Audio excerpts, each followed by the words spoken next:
Hello दोस्तों, welcome back to the strong mindset academy. वर्ग एक पात्रता परीक्षा को लेकर सभी अभ्यर्थियों के मन में नए प्रश्न उठ रहे हैं, जैसे कि 2018-2023 क्वालिफाइड अभ्यर्थी हैं, क्या उन्हें फिर से परीक्षा देनी होगी? और अगर वह परीक्षा दे देते हैं और एग्जाम क्वालिफाइड नहीं कर पाते हैं तो क्या करना पड़ेगा? क्या आपको एग्जाम दोबारा देना होगा? अगर आपका बीएड रनिंग है तो क्या आप एग्जाम दे सकते हैं, या आप अपने पोस्ट ग्रेजुएशन के लास्ट ईयर में हैं तो क्या एग्जाम दे सकते हैं? और परीक्षा कब तक होगी? क्या सिलेबस फिर से बदलेगा? इन सभी प्रश्नों के बारे में आज हम चर्चा करने वाले हैं। हम पात्रता परीक्षा से संबंधित सभी विषयों के सिलेबस के बारे में पहले चर्चा कर चुके हैं। अगर आप डिटेल में अपने विषय से संबंधित सिलेबस को देखना चाहते हैं तो आप उन वीडियो को देख सकते हैं। आज का पहला सवाल है, क्या दोबारा से एग्जाम देना होगा? तो इसके लिए हम जो है ऑफिशियल नोटिफिकेशन से ये लाइंस लेके आए हैं।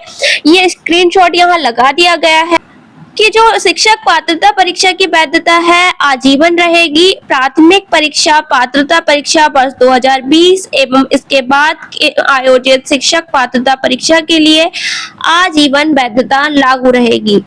वर्ष 2020 में आयोजित प्राथमिक पात्रता परीक्षा में अभ्यर्थियों को पुनः पात्रता परीक्षा सम्मिलित होने की आवश्यकता नहीं है। ये ESB की साइट से हमने जो है 2023 की रूल बुक में से ये स्क्रीनशॉट यहाँ पर लगाया हुआ है। इसमें कोई डाउट नहीं है कि अगर आपने एक बार एग्जाम पास कर लिया है, आपने एक बार पात्रता परीक्षा पास कर ली है, तो उसकी जो वैधता है वो आजीवन चलने वाली है। आपको दोबारा एग्जाम देने की कोई भी आवश्यकता नहीं है। अगला प्रश्न है हमारा, 2018 और 2023 क्वालिफाइड अभ्यर्थी क्या करें? तो यह अभ्यर्थी जो है एग्जाम पैटर्न की जानकारी के लिए फिर से एग्जाम चाहे तो दे सकते हैं और चाहे तो नहीं भी दे सकते हैं। आप अपनी प्रैक्टिस के लिए एग्जाम दे सकते हैं। जो आपने पात्रता परीक्षा पास की है 2018 और 23 में, आप देख सकते हैं वहां पर आपने जब क्वालिफाई किया होगा तो एग्जाम पैटर्न कुछ और रहा होगा। आप न्यू एग्जाम पैटर्न के बारे में जानकारी के लिए या अपनी प्रैक्टिस को परखने के लिए आप फिर से एग्जाम दे सकते हैं। इसमें कोई भी दिक्कत वाली बात नहीं रहने वाली है। अगला प्रश्न है कि और अगर वह परीक्षा दे दें और क्वालिफाइड नहीं कर पाए तो क्या करना पड़ेगा? तो देखिए, अगर आप परीक्षा दे देते हैं तो जो आपकी पुरानी परीक्षा है वो रद्द नहीं होने वाली है। आप जो क्वालिफाइड थे, आपका स्कोर कार्ड पुराना वाला ही स्कोर मान्य रहेगा। अगर आप फिर से परीक्षा देते हैं और पास नहीं कर पाते हैं तो चिंता की कोई बात नहीं है। आप अपनी प्रैक्टिस के लिए पुनः परीक्षा दे सकते हैं चाहे तो, और की परीक्षा का जो पुराना स्कोर है वो रद्द नहीं होने वाला है बिल्कुल भी। आप इससे बिल्कुल निश्चिंत रहें। अगला प्रश्न है, अगर आप बीएड रनिंग में हैं तो क्या एग्जाम दे सकते हैं, या आप अपने पोस्ट ग्रेजुएशन के लास्ट ईयर में हैं तो क्या आप एग्जाम दे सकते हैं? तो यहाँ पर हम फिर से एक ऑफिशियल नोटिफिकेशन के स्क्रीनशॉट लेके आए हैं जिसमें लिखा है कि शिक्षक पात्रता परीक्षा में भाग लेने वाले आवेदक जो निर्धारित व्यावसायिक योग्यता अर्जित करने के अंतिम वर्ष में है, वे भी पात्रता परीक्षा में बैठने हेतु मान्य होंगे। शैक्षणिक एवं व्यावसायिक योग्यता संबंधी अर्हता अर्जन की संदर्भ तिथि नियुक्ति के लिए विभाग द्वारा जारी किए जाने वाले शिक्षक चयन परीक्षा के विज्ञापन तिथि होगी, अर्थात उस तिथि को अभ्यर्थी परीक्षा अंक सूची उपाधि धारित किया जाना अनिवार्य होगा। किंतु ऐसे अभ्यर्थी जिनके पास शैक्षणिक एवं व्यावसायिक योग्यता नहीं होगी अथवा उस निर्धारित व्यावसायिक योग्यता अर्जित करने के अंतिम वर्ष में अध्ययनरत नहीं है, उन्हें पात्रता परीक्षा में बैठने की अनुमति नहीं होगी। आप जो है अगर अंतिम वर्ष में है तो आप बिल्कुल इस परीक्षा को दे सकते हैं, पर बशर्ते इस बात की है कि जब एग्जाम कंडक्ट हो जाता है उसके बाद तिथि घोषित की जाएगी कि इस तिथि तक आपका जो है जो लास्ट ईयर की मार्कशीट है वो आ जानी चाहिए, आपका रिजल्ट इस तारीख तक आ जाना चाहिए।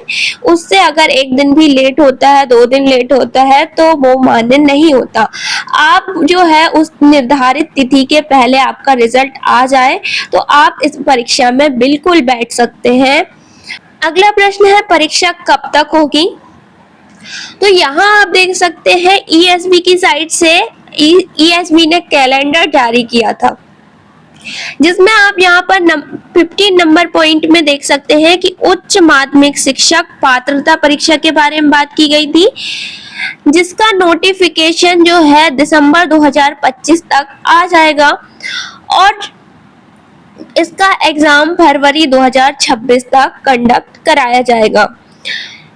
इसमें है बताया गया है कि जो दिसंबर है, और अगर आप दिसंबर ना भी माने तो दिसंबर से लेके आप जनवरी लेके चल सकते हैं कि दिसंबर जनवरी तक नोटिफिकेशन आ जाएंगे और फॉर्म फिल होना चालू हो जाएगा जनवरी में, और यहाँ पर आपका फरवरी तक एग्जाम कंडक्ट हो जाएगा। आप अभी से एग्जाम की तैयारी कर सकते हैं इसकी, क्योंकि अभी जो है समय है आपके पास काफी कि आप पात्रता परीक्षा की तैयारी कर सकते हैं।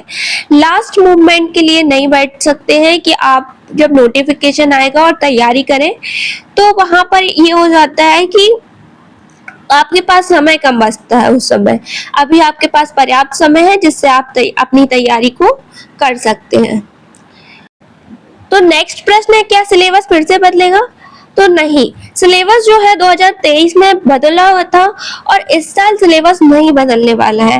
आप जो ईएसबी का देखें, एक पैटर्न देखें, तो वो मिनिमम या मैक्सिमम क्या है, हम तो 2 से 4 साल, 4 साल से कम लिमिट में आज तक सिलेबस चेंज नहीं हुआ है। तो ये है कि अगर अभी तक जो 2023 है, अभी 2025 चल रहा है, तो सिलेबस बिल्कुल भी बदलने के चांस नहीं है। आपके पास ये बहुत अच्छा मौका है कि आपको सिलेबस की जानकारी पहले से है, पात्रता परीक्षा का सिलेबस आपको पहले से पता है, आप अपनी तैयारी अभी से कर सकते हैं। आप नोटिफिकेशन या रूल बुक के इंतजार में नहीं बैठना है आपको कि रूल बुक आएगी, जब उसमें सिलेबस आएगा तो तैयारी शुरू करेंगे। नहीं, सिलेबस बिल्कुल भी नहीं बदलने वाला है। आप इससे बिल्कुल निश्चिंत रहिए और अपनी तैयारी को मजबूत करिए। आपके टॉपिक जो वीक है उनको आप मजबूत करते चलिए और अपनी तैयारी बिल्कुल पक्की कर लीजिए कि हाँ, हमें पात्रता परीक्षा को क्वालिफाई करना है। तो दोस्तों, यहाँ हमारे सारे प्रश्न खत्म होते हैं। उम्मीद है आपको ये वीडियो पसंद आया होगा। वीडियो पसंद आया हो तो लाइक शेयर सब्सक्राइब जरूर करिएगा हमारी नेक्स्ट वीडियो का, जिससे आपको नोटिफिकेशन मिल जाए। अगर आपके और कोई डाउट हो तो उसे कमेंट सेक्शन में बताइएगा, हम उसका रिप्लाई जरूर करेंगे। जब तक के लिए धन्यवाद। मिलते हैं हम नेक्स्ट वीडियो में।